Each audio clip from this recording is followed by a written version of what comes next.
Слово я назвал так: полезные упражнения. Полезные упражнения, поэтому мы будем сегодня говорить чуть-чуть об упражнениях. Но прежде, Иисуса Навина, 1 глава. Помните, мы говорили о начале года, да? Помните? Мы говорили такие стихи, то есть Иисус Навин, то есть он получил слово от Господа, когда умер Моисей. Бог начал говорить непосредственно Иисусу Навину, то есть и говорить четко и отчетливо. Если до этого мы не знаем вообще, какие отношения были у Иисуса Навина с Богом, но, судя по всему, они были, потому что Писание говорит, что он при Скинии все время находился, но мы не знаем, как он ему говорил, что он ему говорил. Но здесь Писание говорит четко, он стал ему говорить, и первое, что он ему сказал, со 2 стиха 1 главы: «Итак, встань, перейди через Иордан сей, ты и весь народ этот, и в землю, которую я даю им, сынам Израилевым». С 5 стиха: «Никто не устоит пред тобою во все дни жизни твоей, и как я был с Моисеем, так буду и с тобою. Не отступлю от тебя и не оставлю тебя. Будь тверд и мужественен, ибо ты народу этому передашь во владение землю, которую я клялся дать отцам их. Только будь тверд и очень мужественен, и тщательно храни и исполняй весь закон, который завещал тебе Моисей, раб мой. Не уклоняйся от него ни направо, ни налево, дабы поступать благоразумно во всех предприятиях твоих. Да не отходит эта книга закона от уст твоих, но поучайся в ней день и ночь, дабы в точности исполнять все, что в ней написано.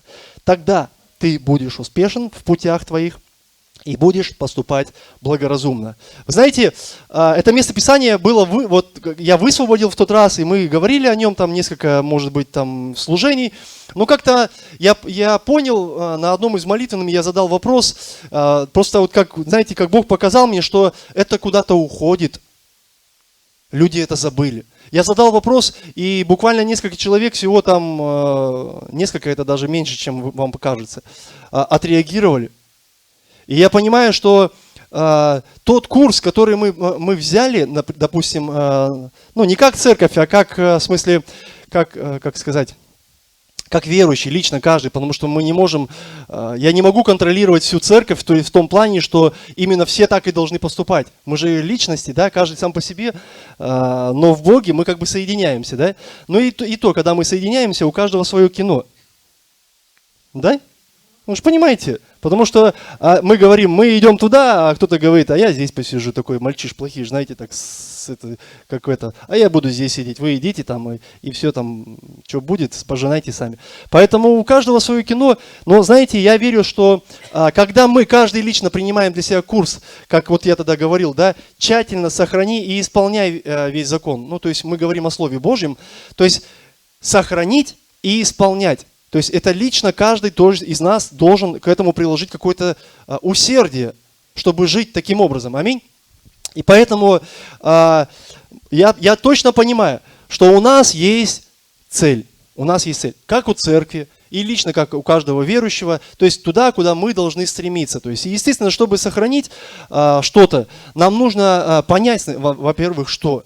Да? И мы говорили, что это Слово Божие. И то есть, если оно у нас есть, мы его храним, то Писание дальше говорит, да, если хранишь, тогда исполняй. Естественно, исполнять мы будем тогда, когда мы знаем, что исполнять. То есть, и вот если у нас есть Слово Божие, оно нам говорит, мы, естественно, будем исполнять его. Да? Это то же самое, что если, например, у тебя есть книга по физике, ты знаешь все законы физики, но пытаешься исполнять законы какие-то химии, там, да, или еще что-то там, ну, или опыты проводить. Ты же не понимаешь. Почему? Потому что ты физикой увлекался. Поэтому и здесь то же самое. Если словом ты наполняешься, напитываешься, ты слово должен исполнять. То, которое приходит в твою жизнь. У нас есть цель. У нас есть цель. И эта цель, она выглядит примерно так, чтобы мы сами лично могли войти в обетование Божие, но еще ввести туда своих детей. Аминь. То есть те поколения, которые, собственно, Бог нам доверил. Моих детей, да, которые вот у меня есть и, может быть, будут, Бог не доверил вам. Он доверил их мне. Поэтому мы каждый ответственны за то, что Бог нам дает. Поэтому у нас есть, как и Бог говорит Иисусу Навину, итак, встань ты, да, войди с народом. То есть Бог дал народ и дал Иисуса Навина как предводителя, то есть как вожака для этого народа. У него есть ответственность вести того, кто ему дан. Поэтому Поэтому он должен войти сам, и ты должен войти сам, и ты должен войти с теми, кого ты можешь ввести туда. То есть есть люди, за которых ты несешь какую-то ответственность. Помните, я говорил о благословенных поколениях, да? Что есть поколения, то есть это наши дети, которые мы не можем игнорировать. То есть если у нас нет прямого влияния на них, мы можем просто, как бабушка, допустим, посадила себе внука на коленки, погладила по голове, возложила руки, помолилась за него, благословила, понимаете? То есть высвобождаем, как семя, сеем в детей. И, возможно, однажды дети, если у них родители полностью плотские, там, мирские, однажды дети просто вспомнят, что, оказывается, слушай, бабушка-то прожила там или дедушка такую жизнь, я же могу жить и другой жизнью. Понимаете? То есть и человек, он начинает включаться, то есть в определенное время своей жизни, что существует другая жизнь. И они ее тоже должны увидеть. И мы это сеем. И также для этого тебе придется быть твердым, как Писание говорит, и мужественным, да, чтобы что? Чтобы хранить себя и помочь сохраниться детям. Аминь. Хранить себя и помочь сохраниться детям. То есть и все это благодаря откровениям Слова Божьего. То есть мы не сами по себе что-то тут выдумываем, все благодаря Слову Божьему. И значит, к чему я пришел? Полезные упражнения я назвал проповедь. И просто у нас в жизни всегда есть люди, на которых мы смотрим, на которых мы хотим равняться. У всех по-разному, знаете, есть такие люди, которые находятся вроде рядом, ты на них смотришь, и ты пытаешься как-то подражать, да, чему-то. А есть люди там в интернете, там где-то что-то там как-то говорят, какие-то красивые вещи, и как-то начинают влиять на людей. То есть вдохновлять на какие-то подвиги, на какие-то поступки, так, что нам, допустим, хочется подражать. И, возможно, кто-то уже смотрит какое-то видео или смотрел, или имеет у себя, там, нравится на страничке, чтобы оно все время было, чтобы ты немножко мог пересматривать, для того, чтобы получать какое-то ободрение, знаете, вот в той сфере, в которой тебя пытается кто-то там прокачать. Да? Ну, вот как вот красота, там, как там, заниматься там, этим, как он, мейкап, то есть правильно делать, то есть как это сделать маникюр. Там. И вот люди начинают развиваться, посвящают этому время, кто-то уже профессионально подходит к этому делу, кто-то любительски. Ну, то есть они вдохновляют нас, эти люди, на какие-то вещи. И у меня вопрос. Когда мы смотрим подобные вещи, когда мы слушаем, когда мы присматриваемся к каким-то людям, чем они нас вдохновляют? Именно чем? То есть задаемся ли мы себе вопросом, то есть каково вообще послание, какова суть этого вдохновения, которое приходит внутрь нас и становится вот этой нашей частью в жизни. Мы же, по сути, как личности, как люди, мы должны развиваться, да? В разных сферах. Мы должны развиваться. Почему? Потому что мы люди. И это нормально, когда мы развиваемся. Там у нас есть хобби. Мы там можем собирать марки там, или там какие-нибудь там стекляшки на морях там, собирать, привозить, складывать в шкатулку. Там. Хобби разное может быть на самом деле. Есть искусство. Кто-то рисует, кто-то занимается лепкой там, или еще что-то. Да? Спорт. То есть в разных сферах мы можем чем-то заниматься. И, собственно, в разных сферах мы также и имеем на себя какое-то определенное влияние, на которое нас пытается как-то вдохновлять в этих вещах. Поэтому я, конечно, не...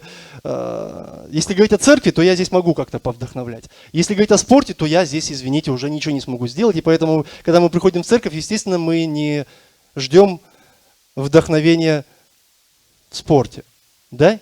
Но хотя отчасти где-то тоже может это проскочить. Так вот, влияние, то есть в чем нас вдохновляют. Однажды Павел пишет Тимофею, это 1 Тимофея, 4 глава, 8 стих. И он ему говорит такое наставление, то есть как бы там все наставление, ну вот такой стих. «Ибо телесные упражнения мало полезны, а благочестие на все полезно, имея обетование жизни настоящей и будущей». То есть, по сути, он не против телесных упражнений. И поэтому есть такие, знаете, ярые такие глашатые, они, спорт это плохо, то есть не надо заниматься, то есть этими упражнениями. Павел вообще об этом не говорит. Он говорит, что в занятиях телесными упражнениями есть какая-то польза. Это факт. То есть человек, наверное, становится больше, сильнее. Но смотрите, польза это, почему он так говорит, мало полезны? Польза это, она только для этой жизни. Вы не заберете гору мышц, вы не заберете прямой позвоночник, вы не заберете там трапециевидные мышцы, раскачанные собой. То есть если вы там занимаетесь этими физическими упражнениями там, или там широкую спину, вы не заберете все это с собой. И Писание говорит, что это мало полезно. Почему? Потому что только, в принципе, на вот этот отрезок твоей жизни, то есть оно приносит какую-то пользу. Рано или поздно ты умрешь. И пользы в этом уже никакой не будет. Поэтому ухаживать за собой – это нормально. Это нормально, да. Но мы не должны тратить на это все свое время. То есть, почему? Потому что в этом тоже можно переусердствовать. Я видел людей, которые ради каких-то вот этих вот моментов, они бросили собрание. Почему? Потому что они, возможно, они не увидели принятия какого-то в этой сфере, но в большинстве, то есть, у них просто поменялись цели. Им стало просто это неинтересно, и они нашли себя в другом, измерении, так скажем. То есть они как бы чересчур стали усердствовать и поняли, что здесь им менее интересно, а там им более интересно. Потому что когда мы молимся, у нас не происходит то, что происходит у них. Они, например, едят какую-нибудь кашу из химии и всего подобного, и у них начинают расти мышцы, за полгода они уже становятся в 2 раза больше. Это очень видимо и очень вдохновляет на самом деле. Да? Ну вот, я думаю, смотрите, сестры, как вам вот проще так, чтобы еще объяснить. Сестры садятся перед зеркалом утром рано и начинают мейкап накладывать там себе. Все это вечернее, там, утрешнее, там, я не знаю, там, как там. Я думаю, сестры все сразу с такой радостью встают из-за этого зеркала и идут. Почему? Потому что лицо красивое. Или что, сестры, вы уже этому не радуетесь давно, да? Мы поддерживаем, говорит, просто свое лицо, но уже не радуемся. Да, я думаю, все равно есть какая-то радость, но она должна просто быть. Почему? Потому что вы же видите эффект преображения, и он влияет. В смысле, что-то, все равно настроение должно улучшаться. Поэтому ухаживать за собой это нормально, но мы не должны там сильно переусердствовать. То есть почему? Потому что если мы сделаем совершенство тела, то есть своим каким-то культом или религией, то есть мы чересчур переусердствовали, что все время теперь тратим не на Бога, не на Слово Его, не на молитвы, например, не на жизнь благочестивую, как Павел говорит. Тогда мы посвящаем себя только чему? Совершенствованию своего тела. И тогда мы умрем идолопоклонниками. Вот вам приговор. То есть если мы выбираем такую жизнь. Не верующим, а именно идолопоклонникам. Почему? Потому что культ, то есть религия появилась целая, что ты себя посвятил этому. И это может быть любая сфера в нашей жизни. Поэтому мы не должны переусердствовать, мы должны помнить, что Господь прежде, аминь, и только потом все остальное. Только потом все остальное. Так вот, то есть, когда я читаю, что Павел говорит Тимофею, что телесные упражнения, они мало полезны, тогда у меня появился вопрос, какие упражнения более полезны? Более полезны. И я увидел 2 вещи, с которыми хотел с вами сегодня поделиться, на которых, собственно, стоит христианская жизнь. Первое, 2 вещи. Первое, это Слово Божие. Почему? Потому что, как Павел говорит, да, благочестие, оно более полезно, имея обетование жизни настоящей и будущей. Откуда мы знаем о благочестии? О праведной жизни. Из Слова. Да, то есть Слово показывает нам образец, какова должна быть жизнь наша. То есть как нам жить, как нам поступать в той или иной ситуации. И естественно я понимаю, что первое, хорошее упражнение, в котором я должен постоянно находиться, это Слово Божие. Я должен его читать, я должен размышлять, я должен его изучать, возможно, углубляться где-то.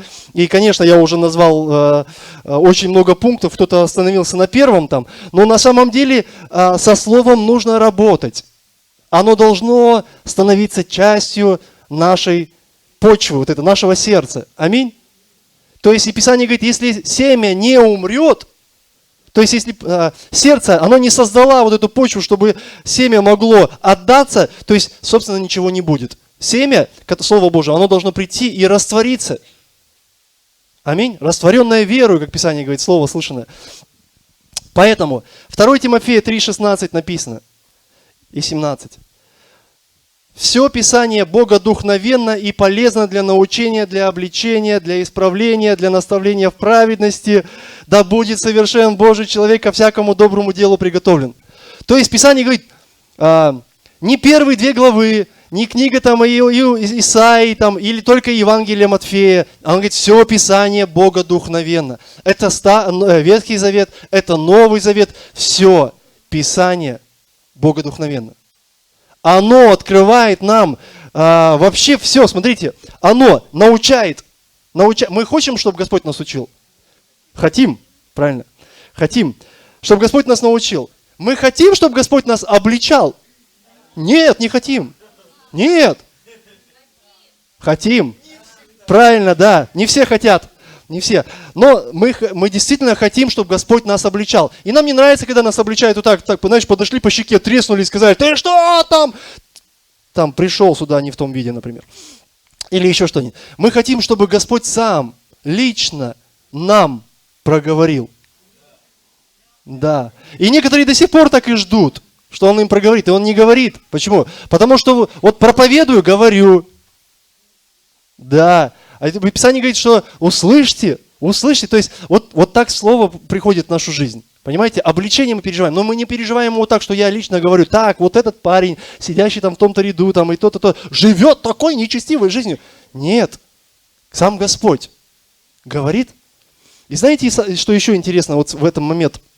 Когда тебе сам Господь, когда я тебе скажу, ты живешь неправильно, ты можешь так сделать. И пошел. Тоже мне тут. Понимаете?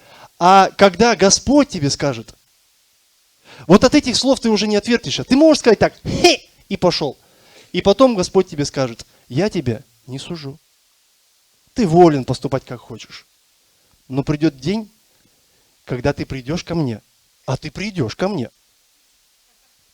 Ты не отвертишься, ты по-любому придешь туда.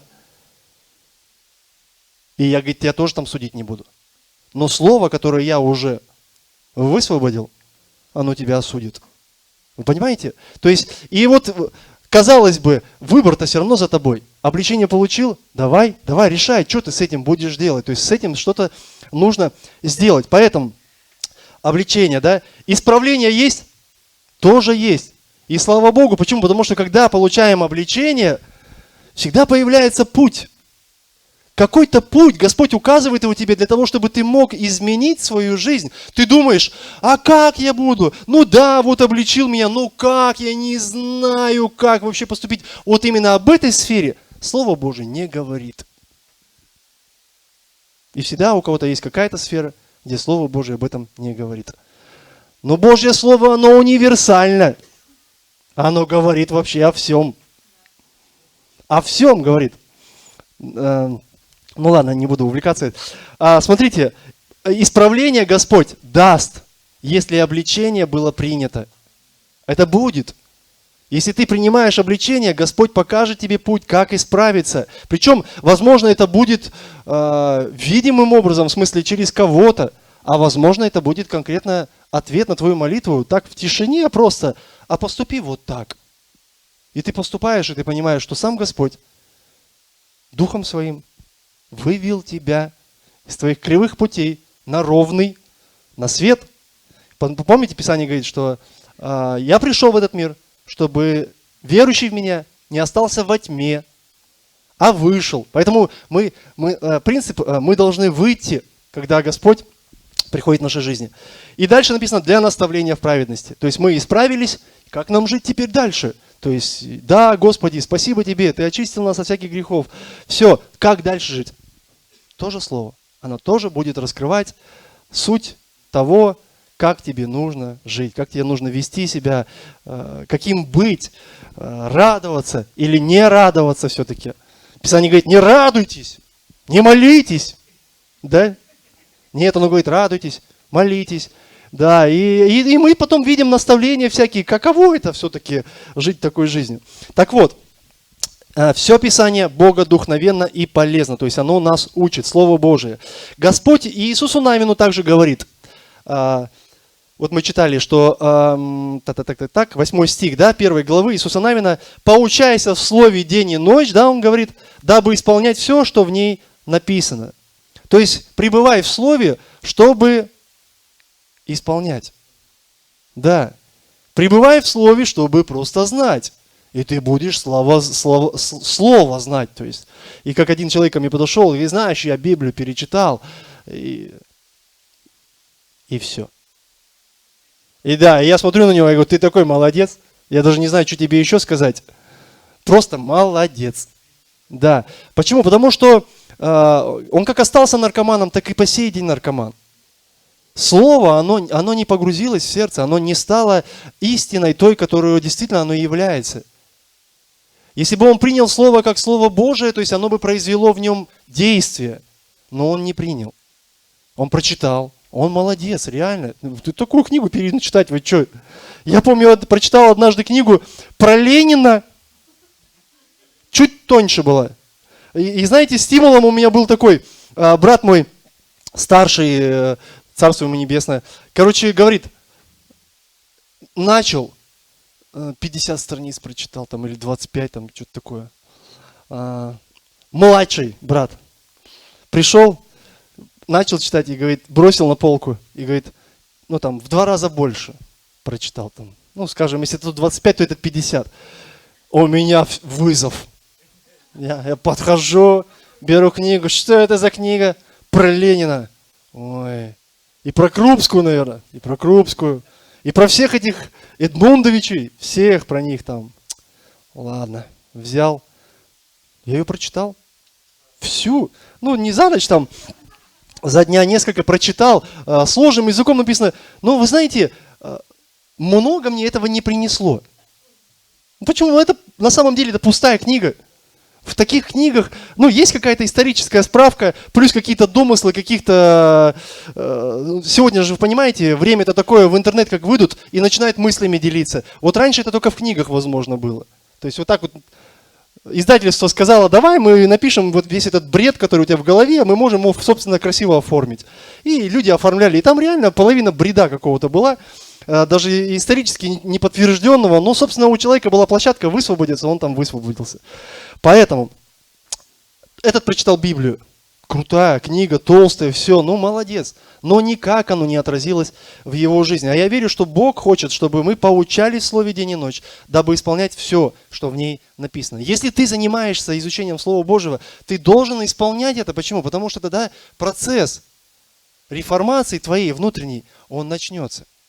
То есть начнется какое-то перерождение. То есть и Евангелие будет способно поменять жизнь. Так вот, немножко уже о книгах затронул. Может ли чей-то опыт, чей-то еще опыт, отраженный там в соцсетях там, или в Ютубе, или там в каких-то книгах, еще так вдохновить нас, как Слово Божье, чтобы мы оставались людьми Божьими и людьми вот этого света? Есть ли еще такие источники?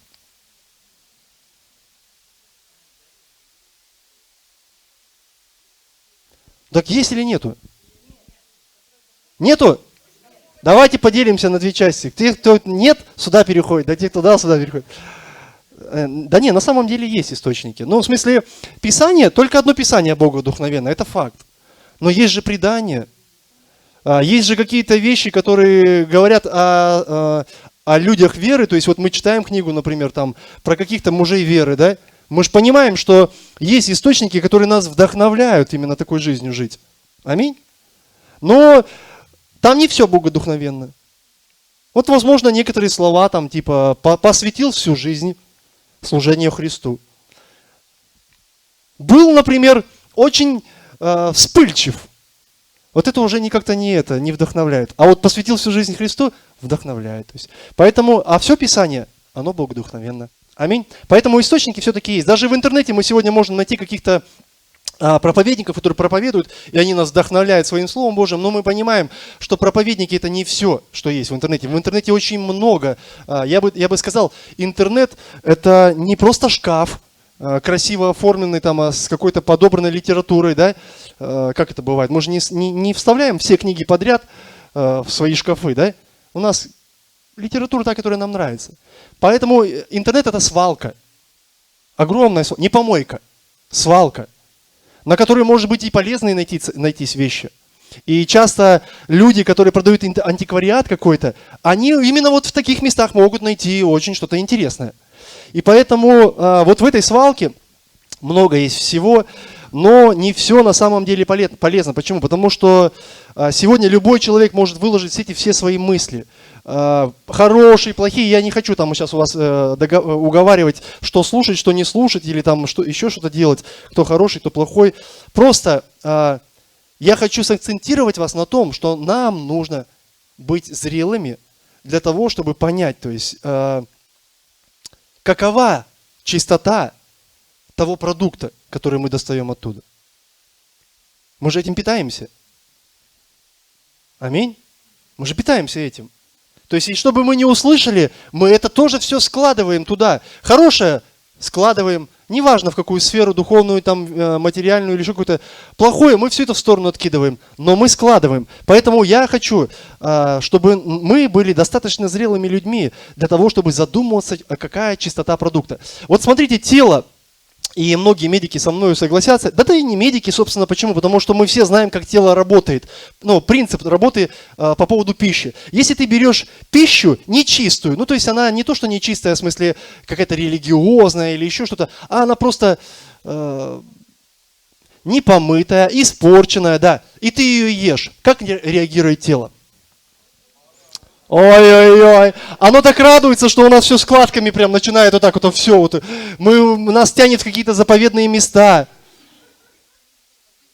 Чтобы тело, оно могло освободиться. От чего? Оно приняло нечистоту. Оно не привыкло питаться таким образом. Понимаете, когда тело привыкает к такому образу жизни, конечно, там все прокатывает, но это не говорит о том, что там не проносит. Там все выносит. Просто мы этого не видим. Но смысл в том, что когда мы, вроде бы там, да, здоровые люди, съели что-то нечистое, тело сразу реагирует, оно начинает выбрасывать. То есть это может быть и рвота, или еще какие-то вещи. То есть, но тело освобождается. Когда мы едим здоровую пищу, что происходит? Оно благодарит нас. Мы едим яблоко, да?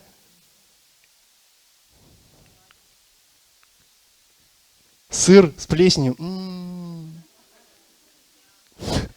Сейчас такое время не разберешься, что едим вообще, да? Всему радуемся. Лапша доширак. Там 2 дня или 3 не ел, лапша доширак попалась. Вообще Господь сотворил эту пищу. Так вот, когда мы едим нормальную пищу, тело, оно не реагирует вот так вот, знаете, ура, там, да, и мы сразу все чувствовать начинаем, как с нечистой пищей, да. У нас же сразу нечистой пищи, и рези, там, и все. А тут, да просто классно, просто классно. И что происходит? Твое тело, оно показывает, что ты ешь. Понимаете, когда человек желтый, вот там понятно, там ничего нормального нету. Там может быть все острота, копчености, ну и еще какие-то вещи. Когда человек розовый, там, наверное, очень много фруктов, там, наверное, овощей, каких-то мяса есть, наверное, да? Ну, да, помидоры, да, натирается свеклой, да? Ну, я шучу. Но вот в жизни, я хочу показать просто пример, в жизни все то же самое. Когда ты попадаешь под влияние чего-то неправильного, в твоей жизни проявляется это тоже. Вот, например, когда ты ешь хорошую пищу, то есть хорошее влияние на тебе, что с тобой происходит? Ты чувствуешь себя растущим. Вдохновили настолько, что полетел, как шарик. Да? И то есть ты чувствуешь, что сила пришла, хочется что-то сделать, мотивация такая была, вау, все, сейчас начну прям все менять в своей жизни. И что происходит дальше? Ты благоухаешь. Ты, когда приходишь в общество, вот поймите, когда ты заходишь в общество, если ты унываешь, тебя может даже никто не заметить в этом обществе. И часто таких людей просто не замечают. Ты идешь по улице, и ты не замечаешь этих людей, ты лица даже их не видишь. Ты забываешь вот через секунды. А как только ты видишь человека, вот такого вот. Кто-нибудь видел по улицам таких людей? Мало. Но вы помните их? Да вы 100% их помните. Почему? Потому что таких мало видно. Они благоухают, они дарят эти улыбки, дарят свое позитивное настроение всем. Когда мы попадаем под плохое влияние, что происходит? Наша жизнь, она начинает похоже быть на тело, которое конвульсивно выбрасывает из себя что-то. Это зависть, это осуждение какое-то, это какой-то гнев, это как гнев. Слово крутилось на языке, забыл. Ну, в общем, все не самое хорошее. То есть оно выходит из тебя. Даже у некоторых сквернословие. Почему? Ну, потому что влияние, то есть влияние то, которое доминирует, оно начинает, то есть вот эту всю систему подстраивать под себя пищеварение. Это мышление, это сердце, это все меняется. И жизнь похожа вот на вот эти просто выбросы. Тут выбросил, там выбросил, там выбросил. И, конечно, понятно, что как у людей у нас все это возможно.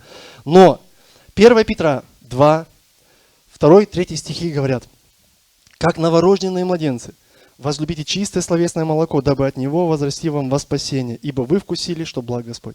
Я понимаю, что, знаете, Господь нам показывает, что сегодня нам нужно быть такими людьми, которые, особенно узнав, Петр говорит, да, вы узнали, как благ Господь, вы знаете, что Бог, Он добр к вам. Кто это знает, что Бог добр к вам? Бог добр к вам. И если вы узнали, что Бог добр к вам, естественно, то слово, которое Он говорит вам для того, чтобы вы могли его принять. И мало того, что просто принять, возлюбить настолько, что ждать следующей порции. Понимаете, как дети, возлюбите. Вот просто представьте, маленький ребенок, Эмили, да, вот у Данила с Софией. Вот сейчас вот принесите тушенку, свиную, некошерную. Откройте и скажите: Эмили, это тебе. Да нет, никакими силами ты не запихаешь это туда. Но если запихаешь, выбросится. Почему? Потому что не готов ребенок. Молоко любит.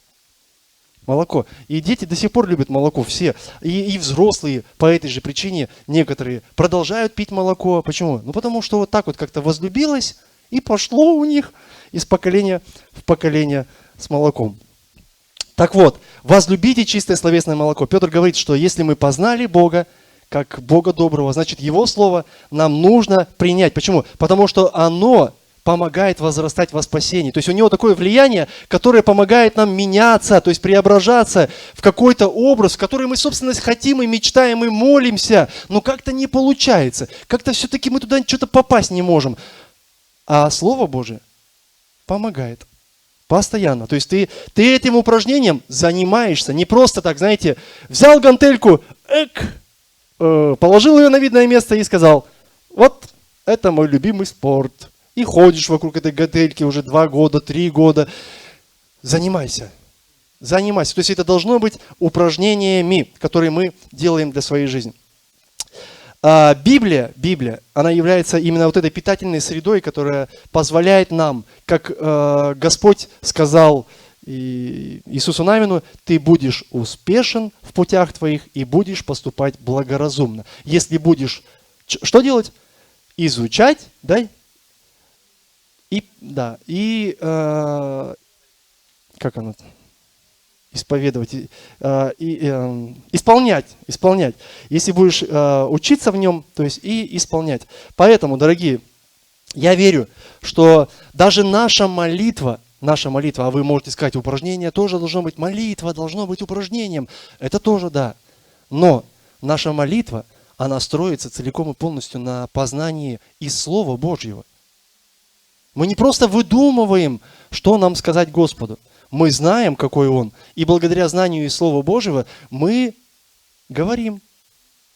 Один пришел, я помню, в церковь, не умел молиться. Через полгода как-то так получилось, что уже молюсь. И меня один человек спрашивает: «О, ты так молишься». А я говорю: «Ты Писание читай, тоже будешь молиться». Это же не просто, знаете, я стоял, например, Оля вела поклонение, и она молилась такая на поклонении, и я такой заучиваю: слушай, дай запишу, там раз, и я записываю ее слова, и мы такими одними словами и теми же самыми молимся 15 лет, да, понимаете? И моя молитва, она не такая, как была 15 лет назад.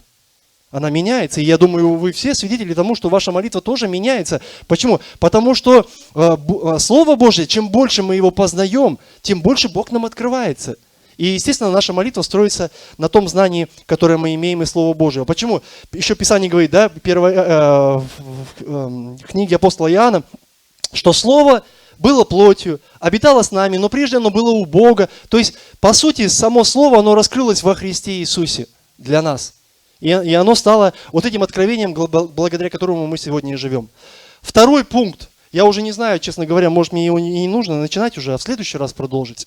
Поэтому я так думаю, мы так и сделаем. Дабы наше служение не получилось длинным.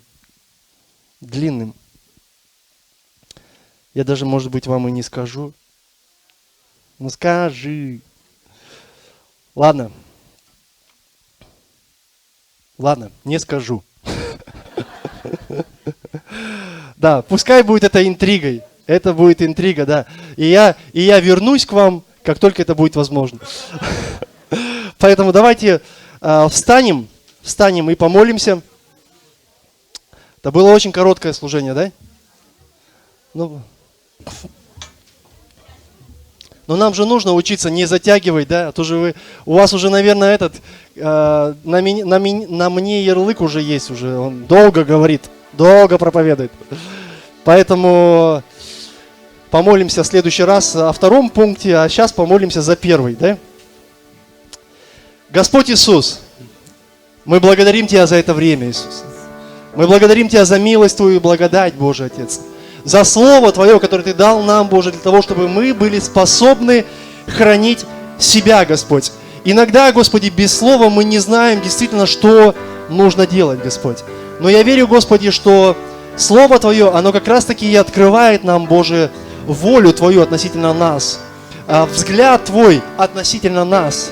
Боже, Ты открываешь свои цели, Господь, которые у Тебя есть относительно нас, Господь. Мы не сами по себе, мы Твои, Господь. Мы Твоя церковь, Боже, и поэтому я благодарю Тебя, что Твое именно Слово, оно открывает нам, Боже, каково это быть Твоими, Господь. Во имя Иисуса Христа. И если Слово нам говорит, чтобы мы могли хранить себя, Господь, и исполнять закон. Почему? Потому что у нас есть большая цель войти, Господи, в обетование Твои, Боже, во имя Иисуса Христа. Поэтому мы идем туда, Боже. Что-то нам открылось, что-то еще нет, но это как земля обетованная, Боже. Там впереди.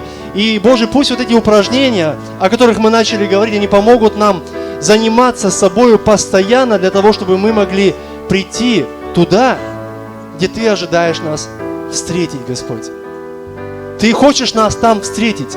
И поэтому, Боже, мы благодарим Тебя за Твое Слово, которое научает нас всему, которое открывает нам все, Боже. И благодаря этому Слову мы можем видеть, Господи, не на опасном ли мы пути, Боже. Отец, просто анализируя, просто разбираясь, Господи. О, Иисус, я сейчас хочу помолиться за тех людей, которые давно уже сбились. Давно уже сбились с пути, и это, возможно, невидимо. Ты до сих пор приходишь на собрание, но ты сбился. Ты сбился с пути. На собрании ты можешь чувствовать себя так, как чувствует человек в лесу, который просто заблудился. Он не может понять, как выйти из этого. как выйти из этого состояния, как выйти из этого места. Место, в котором, Боже, есть какая-то неопределенность. Господи, прийти туда, как на Твой путь, Писание говорит, Боже. Путь, который, Боже, когда мы доверяем Тебе его, Ты устраивать его начинаешь, Господь. Поэтому, Господь, я прошу Тебя, благослови этих людей, чтобы в их жизнь пришла ясность от Тебя, Господь, как, Боже, Твой свет. Потому что Ты сказал, что Ты пришел в этот мир, чтобы люди, Господи, верующие в Тебя, они не остались во тьме. Верующие не остались во тьме, но вышли в свет. Поэтому я молю Тебя, Господи, помоги этим людям пережить, Боже, вот эту благодать Твою и направление для того, чтобы они могли выйти, освободиться во имя Иисуса Христа. Как Ты сказал Иисусу Навину: «Итак, встань и пойди». Возможно, человек уже засиделся на том месте. И слово, оно как ветер проносится мимо. Аллилуйя, Иисус, благослови этих людей, чтобы слово, оно пришло в сердце. Встань и пойди во имя Иисуса Христа. И тот путь, который тебе действительно нужен, Бог устроит его, если ты доверишь этот путь Господу. Во имя Иисуса Христа. Господи, мы благодарим Тебя. Благодарим Тебя за церковь, Боже. Благодарим Тебя за то, что Ты, как Господь, ведешь нас, Боже. Говоришь сердца наши, Боже. Благодарю Тебя за веру, Господи, с которой мы можем принимать, Боже, Слово Твое, Господь, меняющее жизни, Боже, до сих пор. Способное, Господи, преображать, Господи, не только, Боже, ситуации, сердца наши, Господь. Мы по-другому смотрим, Боже, на обстоятельства. Мы по-другому реагируем, Господи. Мы по-другому, Боже, ведем себя. О, Господь, я благодарю Тебя, что именно Твое Слово, оно помогает нам формироваться, Господь, в этих зрелых людей, которые способны, Господи, противостоять этому влиянию, Боже, нечистому влиянию, для того, чтобы сохранить и тело свое, и здоровье свое, Господь, духовное, Боже, во имя Иисуса Христа, для славы Твоей. Чтобы никто не украл эту мечту, которую Ты влагаешь в сердца наши, Господь. Аллилуйя. Аллилуйя, Иисус. Благодарим Тебя, Господь. Спасибо Тебе. Спасибо Тебе, Господь, за церковь, Боже, которая есть тело Твое, Боже. Боже, за то, что я могу чувствовать себя частью, Господь, и переживать, Боже, вот это обновление, эту милость, переживать ее могу в своей жизни. Аллилуйя, Иисус. Благодарим Тебя. Благодарим Тебя, Господь. Прославляем имя Твое святое. Аллилуйя. Аллилуйя. Давайте воздадим всю славу Господу. Аллилуйя, Иисус.